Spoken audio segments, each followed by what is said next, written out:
Bueno, después de esta pausa, abordemos el tema de la contratación y los costos. ¿Hubo o no hubo sobrevaluación? Vamos a empezar con Antonio Almonte. Bueno, yo, como dijo hace unos minutos mi amigo Eulogio, ciertamente es publicado y he hablado del tema. Yo pienso que, y creo que he mostrado evidencia de que sí hubo sobrevaluación. Lo único que quiero decir nuevo respecto a ese punto es que algo que no se ha hablado mucho es que la resolución número 30 del Consejo de Administración de la sede del 18 de noviembre del 2013, que es la resolución en la cual se declara ganadora de la licitación a Odebrecht. En esa resolución, que la tengo aquí, está clara el origen de la sobrevaluación en Odebrecht. En los evaluadores económicos, que eran 13 firmas de peritos evaluadores económicos, nacionales y extranjeras, rindieron su informe en la evaluación económica de los concursantes. En este caso nada más hubo una, porque descartaron a todas. Solamente llegó a la fase final de evaluación económica una empresa, que fue Odebrecht. Descartaron por diferentes motivos a 33 que se habían registrado. 33. Se habían registrado 33 y precalificaron 4. 4. Y de esas 4 que precalificaron, 3 fueron también descartadas en la oferta técnica. Solamente se llegó a la parte de evaluación económica final una, que fue Odebrecht. Como las bases de la licitación estaban diseñadas para que la decisión final fuese sobre la base de competencia de por lo menos entre 2 firmas, y nada más llegó una, no tenían con quién compararla, con quién hacer el cálculo de comparación. ¿Qué es lo que ¿Y qué hicieron? ¿Volver a hacer lo que correspondería de nuevo mí, la licitación? Desierto. ¿Y Desierto. ¿Qué hicieron? Se inventaron un competidor teórico o virtual. Y esto no lo digo yo le voy a leer lo que dice aquí la resolución. Una simulación.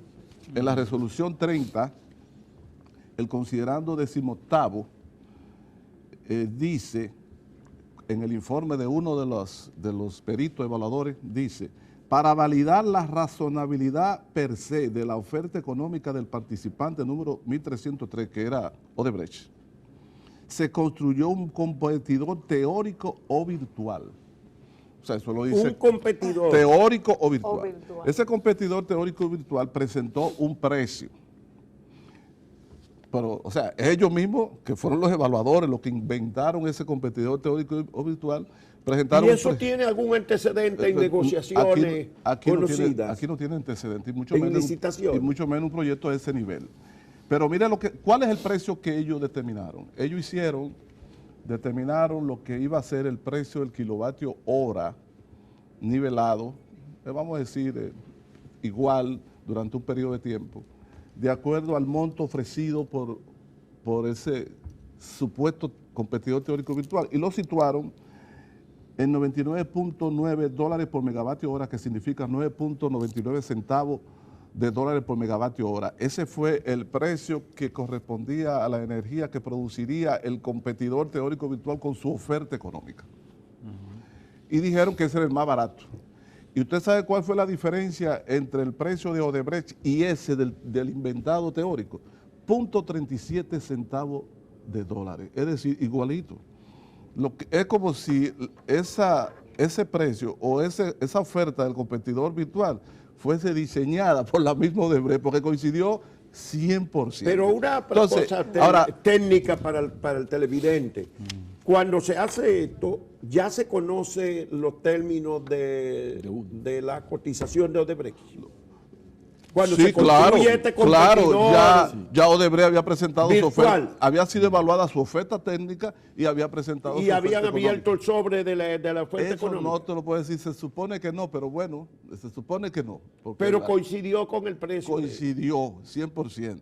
Ahora, lo importante es 2 cosas. Uno, que ese método de evaluación para determinar ganador no estaba contemplado en las bases de la licitación. Entonces se trata de un método que se introduce a última hora sin estar contemplado en la base de la licitación. Segundo, es imposible usted construir de ahora para ahorita, como dice el pueblo, una oferta teórica y virtual, porque esa oferta económica se supone debe tener una oferta técnica también teórica y virtual, porque la oferta económica es la relación de precios respecto a elementos que están contenidos en la oferta técnica, pero no se conoce cuál es la oferta técnica teórica y virtual. Entonces vamos a separar las dos cosas. Primero, ¿hay consenso entre ustedes en que la licitación no se condujo correctamente? ¿Los tres coinciden en eso? Hay muchos elementos que no se cumplieron. Que no se cumplieron. Porque evidentemente lo que debe de garantizarse en una licitación que se llegue al cierre económico, por lo menos 2 oferentes. Por lo menos 2. Sí se precalificaron 4, o sea, pero nada más se descalificaron 3. Entonces, eso desvirtúa. Hay una empresa que señaló, resaltaba que a Odebrecht le dieron tiempo para que completara y le pidieron algunas cosas que no había contemplado en su propuesta. Y en cambio a las otras no le dieron esa oportunidad. No, todas tuvieron su oportunidad de subsanar. Sí, eso es normal en todas las licitaciones. Todas las tuvieron. Sí, yo creo que en casi todas las licitaciones, sobre todo de proyectos de esa magnitud, siempre hay esa fase de subsanación. Entonces, los tres coinciden en su creencia. Eulogio iba sobre ese tema. Sí, su creencia de que hay sobrevaluación. El competidor virtual. No, estamos primero en cuanto a la licitación. Después vamos a volver si entonces creen que hubo sobrevaluación. Realmente, la creación de un competidor virtual en la lidia de gallos es un gallo peleando y el de la traba va a tener lo que llaman la mona para que le dé especialmente. Entonces, obviamente, entendemos que tanto en la Comisión de Hacienda se habló de que el precio iba a ser 9.8, muy cercano al competidor virtual, pero el presidente de la República, el 27 de febrero, indicó que no era 9.8. Originalmente el precio era 9.8 centavos por kilovatio hora que iba a vender con 450 millones de dólares de ahorro. El presidente habló de 7.5 centavos. De un momento a otro apareció ese tema. Y obviamente habrá que un día afinar cifras porque en el año 14, 27 de febrero, el presidente habló de que la planta era de 760 megas. Luego se dice que de 720, cuando en realidad lo que está contratado son 674.78. Realmente nosotros creemos que ha habido sobrevaluación y esperamos que no aparezcan adiciones de costo al cierre de la obra, porque el contrato fue un contrato EPC, Engineering, Procurement and Construction, y yo le decía a una serie de amigos y compartía de que un contrato de esa categoría tenía que hacerse de suma fija, llave en mano, LSTK, Lump Sum Turnkey, en donde el contratista no tenía opción de subir. Nosotros pudiéramos, si no estamos muy alerta, recibir sorpresas desagradables al momento del cierre, de la entrega. Pero de la son obra. 674 674.78 Ese es lo contratado. Eso es lo que está en los documentos. Eso es lo que está en los documentos. O sea que no son 720. No. 720 es la potencia bruta. Aquí está. La potencia bruta. 674.78. 2 unidades de 337.39. Especifica eso. Sí, eso es. Sí, bueno, aquí hay una tradición en las contrataciones de plantas eléctricas, incluso muchas de las plantas eléctricas, de las termoeléctricas de Jaina, de que se contrataban 100 megavatios y al final la planta daba 94 o 92. Sí. Y esos 8 megavatios de diferencia, si tú le aplicabas el costo, era un crecimiento de un 8% del costo. Porque siempre las contrataciones tienen que ser de potencia neta, no de potencia bruta. Y fue una tradición en el país, desde la época incluso de los 60 y 70, de que lo que se mencionaba era la potencia bruta, no la neta. Cuando son termoeléctricas, hay una cantidad de potencia que se consume en la propia planta. Autoconsumo. O sea, que puede ser un 7%, un 8%, dependiendo del tamaño de la central, pero siempre, incluso hasta en las evaluaciones económicas, yo he insistido siempre que se hable siempre de la neta. porque es realmente ya la el que va. ingeniero dijo su opinión, que a él cree que hubo sobrevaluación. ¿Usted la ha tasado, ingeniero Eulogio, en cuánto pudiera haber sido la sobrevaluación? Mire, como no he visto la oferta rubro por rubro, no me atrevo a decir, pero sí habrá 400, 500, o sea. De Ramón sí lo ha visto por rubro. Pero la gente, digo, lo que se ha dicho hasta ahora es que existe una sobrevaluación de unos $1.000 millones. No, sí, Pero eso, ustedes creen... esa es la máxima que se ha dado. Pero eso, ¿ustedes creen eso o creen que es mucho menos? Ese número salió de comparar los 2.040 millones de dólares con los 900, algo así, que ofreció una una planta. Sí. Entonces, quizá la sobrevaluación sería como establecer que la oferta china es la referencia universal. No es así. No. Mire, usted tiene que hacer para determinar esa sobrevaluación o para evaluarla, porque, ¿verdad? Así rápido. Una de dos cosas, o las dos cosas, como una de ellas señaló Santaella. Si usted ve los rubros de costos en la oferta económica una por una, puede tener una idea haciendo comparaciones. Pero en los documentos que se han publicitado hay alguna información, pero no todos los detalles. La segunda cosa es lo que hicieron los mismos evaluadores económicos de la CDE, aunque no lo quieren admitir. ¿Cuál es? Comparar cuál es el precio del contrato de Odebrecht, compararlo con lo que ha costado contratos similares en plantas similares en el mundo y sobre todo con la base de datos más depurada que hay en el mundo, que es la del Departamento de Energía de Estados Unidos. Y si es con el Departamento de Energía de Estados Unidos, por ejemplo, esos 9.99 centavos de dólares por kilovatio hora que dice la resolución 30 de la CDE, esos 9 puntos corresponden a una planta de 581 megavatios en Estados Unidos, que está publicado en los documentos del Departamento de Energía, y que costó en total esa planta 1.534 millones de dólares por 581 megavatios.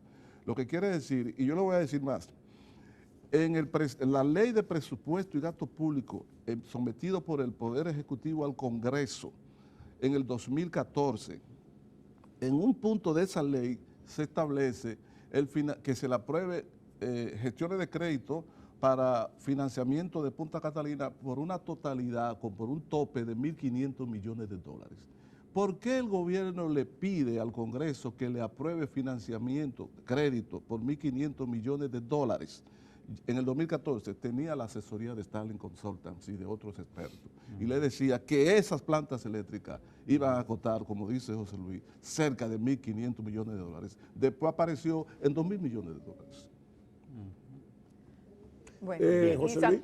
Bueno. Bien, más o menos voy por el lado que Antonio acaba de plantear.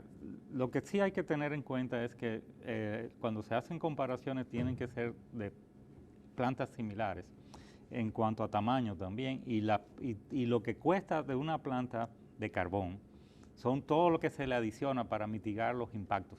O sea, los impactos ambientales. Las partículas sólidas, en emisiones de partículas sólidas, de SO2, o sea, la parte del azufre y la parte del nitrógeno, lo que le llaman el NOx, y ver realmente si se cumple con la norma ambiental de cada uno de los países donde está. Entonces, todo eso agrega un valor sobre lo que es la planta base de cerca de un 58% del valor de la planta base. O sea, una planta base de esa capacidad puede andar por los 1.000 millones, o sea, pero con un nivel de emisión de partículas más o menos de 120 miligramos de partículas sólidas por metro cúbico normal de gases emitidos. Todo lo que usted usa para bajar ese estándar, pues le va a costar, ¿verdad? Cuando se analiza lo que tienes en esta planta, pues usted le va a poder agregar tal vez unos 500 millones de dólares, ¿verdad? Incluyendo que hay un muelle, o sea, que no es carbonero, sino un muelle multiuso, que tiene un valor que se tiene que considerar. O sea, en el proyecto original se establecía de unos 56 millones de dólares, y más o menos por la longitud que tiene actualmente puede que esté por los 90 millones de dólares o algo así. O sea que se tiene que considerar todo ese tipo de cosas. Muchas veces he discutido que no es lo mismo una planta de 600 megavatios en costo de construcción que 2 plantas de 300. Incluso el estándar de la industria eléctrica mundial cuando yo estudiaba era una planta tipo de 600 megavatios. Ahora las plantas tipo pasa de los 1000 megavatios y por lo tanto 2 plantas de 300 megavatios para nosotros es grande, pero son 2 planticas. O sea, desde el punto de vista de lo que es la evolución tecnológica en la actualidad.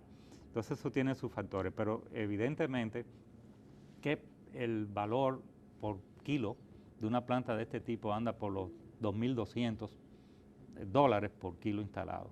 O sea, y puede pasarse a 2.300, 2.400. ¿Y en cuánto está? Este está Catalina, ¿en cuánto está? 2.900. O sea que, ¿cuánto estima usted entonces la sobrevaluación? O sea, ¿Un porcentaje? Bueno, vamos a ver. O sea, siempre hay un porcentaje en una obra de este tipo de imprevisto que se tiene que contemplar, que puede andar entre un 10 y un 15%.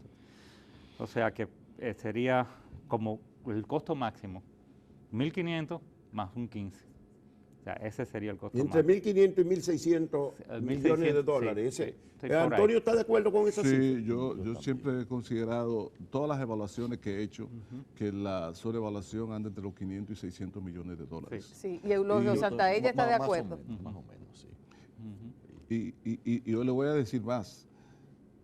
Todo lo que nosotros hemos hablado es alrededor del contrato, pero ahí no se explica, ahí no se incluye los costos de los imprevistos, de algunos imprevistos, los costos de los intereses que paga el Estado, los costos de los estudios previos, los costos de la supervisión de Tally Consultant, que son y el terreno, millones de dólares. No se incluyen los costos tema del terreno, no se incluyen los costos de asesoría para el diseño de la planta que se le pagó también a Stanley, y no se incluye lo que le costará a la CDI, al pueblo dominicano, la prolongación del periodo de construcción que iba a ser en octubre de 2017, ahora se tendrá un año más. Y todo eso son costos, que cuando digamos cuánto le costó al país Punta Catalina, hay que incluir también esos costos, no solamente los del contrato. O sea que usted estima que va a sobrepasar con creces los 2.040 millones de dólares. Por eso la CDI y el gobierno deben publicar cuál ha sido la estructura de gasto que se ha hecho hasta la fecha en Punta Catalina,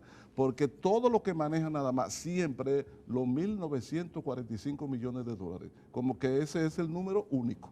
Y todos sabemos que no, eso es una parte de lo que va a ser el costo total de Punta Catalina. Eulogio. Bien, en términos de sobrevaluación o subvaluación, se llegó a publicar la opinión del gobierno de que era una de las plantas más baratas y realmente el mercado de capitales del mundo indicó que en verdad esos precios estaban por encima de los estándares internacionales porque el gobierno llamó al sector privado a que invirtiese dinero en Punta Catalina y ningún sector cuajó.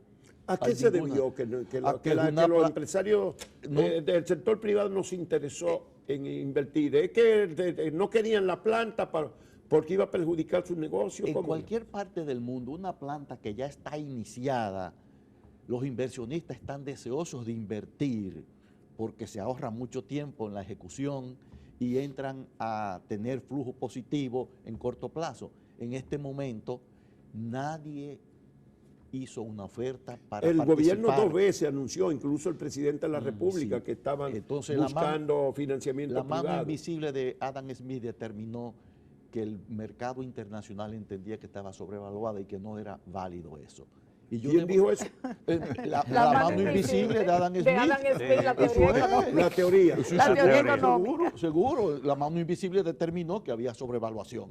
Entonces, yo no quisiera que se terminara este programa tan interesante sin decir lo siguiente. El que está contra Punta Catalina no quiere que haya energía. Sí, queremos que haya energía. ¿Se va a resolver el problema del suministro? No se va a resolver porque nosotros estamos enfocando solamente la generación y no estamos enfocando que perdemos la tercera parte de lo generado. Tenemos un paciente en cuidado intensivo y tiene una hemorragia que pierde en cada flujo de circulación de la sangre, pierde la tercera parte. Entonces, ¿qué hacer? Transfusión adicional o suturar, hacer ambas cosas. Si no se resuelve el problema de la pérdida de distribución, que es la tercera parte de lo que se genera, nosotros nunca vamos a tener una solución integral del sistema, aparte de que se habla de que puede haber sobreoferta de energía. Señores, en todos los sistemas lógicos, racionales, se tiene un 20% de capacidad de reserva fría para que cuando haya una avería o haya una programación de mantenimiento, no se haya necesidad de tener apagones. Y nosotros tenemos apagones permanentemente. Me decía el chofer de un amigo, ingeniero, ¿cuántas horas tiene un día? Digo, 24. Dice, no pueden ser 24. ¿Y por qué? Porque yo vivo en un barrio de 24 horas y nos dan 8 horas de apagón, es decir, que el día debe tener 32 horas. Bueno, pero la conclusión, o sea, con el tema del impacto en cuanto a una reducción de costo en la generación, tal vez yo tenga una opinión un poquito diferente. O sea, y yo pongo siempre un ejemplo cuando trato este tema. Si usted tiene un recipiente que tiene un agujero en la parte inferior y usted hace un símil de que el precio de compra de la energía de las empresas distribuidoras es la altura del líquido dentro de ese recipiente, mientras mayor sea esa altura, mayor va a ser la salida. Por lo tanto, el efecto de reducir los costos de abastecimiento de las redes sí influye sobre lo que es la sangría de financiera, pero no es la única solución. O sea, estoy en la parte de que no es la única solución, sí estoy de acuerdo, aunque sí entiendo que hay un impacto inmediato si usted baja los costos de abastecimiento en lo que es el déficit del sector eléctrico en su conjunto, que viene por la caja, que es la distribuidora. En lo demás yo más o menos coincido con lo que han los dos, tanto Antonio Almonte como Eulogio Santella, expresado. Sí, y finalmente Antonio, tengo que decir que ciertamente, supongamos que Punta Catalina, y ojalá suceda, el próximo año entre en funcionamiento, eso debe tener un impacto positivo en lo que se refiere a la solidez y capacidad del servicio de generación de electricidad, que como he dicho, la energía y la electricidad se paga a sí misma, es decir, tiene pocos productos, pocos insumos, tiene un impacto productivo mayor que la electricidad. Pero como dice Eulogio, la solución de la crisis del servicio eléctrico dominicano requiere la despolitización y la sacada del clientelismo de las empresas distribuidoras que han operado aquí como barriles sin fondo. Entonces, porque no solamente las pérdidas que no pueden atajar, sino también los sobrecostos de su administración. Las empresas distribuidoras de República Dominicana tienen los estándares de gastos más elevados de cualquier distribuidor en América Latina y los niveles de ineficiencia en cuanto a pérdidas también más elevados. Entonces, esa contradicción tiene que ser resuelta para que la sociedad realmente vea resuelto el problema eléctrico. Y finalmente, yo quiero señalar lo siguiente: me parece que el Estado, el gobierno, en esta etapa debe de aportar a la transparencia del proceso, publicitando todos los gastos, o sea, todas las inversiones que se han hecho en Punta Catalina. Y la comisión, el informe que esperamos de la Comisión de Evaluación de la Licitación, también debe de, pienso yo, aclararle a la sociedad los entuertos que se han denunciado, incluyendo ese del competidor teórico o virtual que está fuera de las bases de licitación. Porque si no, podremos tener la planta, pero siempre habrá un rumor creído en la sociedad de que Punta Catalina constituye también la reina de la posiblemente corrupción e impunidad en la República Dominicana. Bueno, parece que podemos llegar a estas conclusiones. Pareciera, vamos a ver si estoy en lo correcto, no se discute, nadie discute que debe concluirse las plantas, por lo tanto hay unanimidad de criterio. Claro. En que y terminarla y dicen que lo más pronto posible. Sí, lo más pronto posible. Claro. Hay también unanimidad entre ustedes de que pudo haberse excluido Odebrecht sin parar la planta, o sea que había mecanismos, dado que las leyes parecían recomendar sancionar a Odebrecht, pero no se hizo también. Hubo problemas en la licitación, que hubo un solo, al final se decidió con una sola oferta, cuando debió haberse entonces por lo menos dos. reabrir la licitación para que hubiese alternativa, y hubo un competidor virtual creado artificialmente para otorgar el contrato evidentemente a Odebrecht. También hay concierto en eso. Y que hay una sobrevaluación que ustedes estiman que el costo debió ser entre 1.500 y 1.600 millones de dólares. Eso es lo que más o menos ustedes han dicho. Entre 1.500 y 1.600. Por eso, entre 1.500 y 1.600 debió ser el costo. O sea que hay una sobrevaluación entre 400 y 500 millones de dólares. Si no se agregan costos adicionales. Si no se agregan otros costos adicionales. Esas son las conclusiones más o menos. Así es. Bueno, pues, ¿qué hay que hacer? Agradecerle. Bueno, agradecerle muchísimo, aclararnos de boca de los que saben, y no solamente han dado muestra de ello y han traído los respectivos documentos que están ahí, algunos de ellos hasta en el portal de la Corporación Dominicana de Empresas Eléctricas. Así que, señores, muchas gracias por su contribución a este debate que parece que va para largo, lo que es Punta Catalina.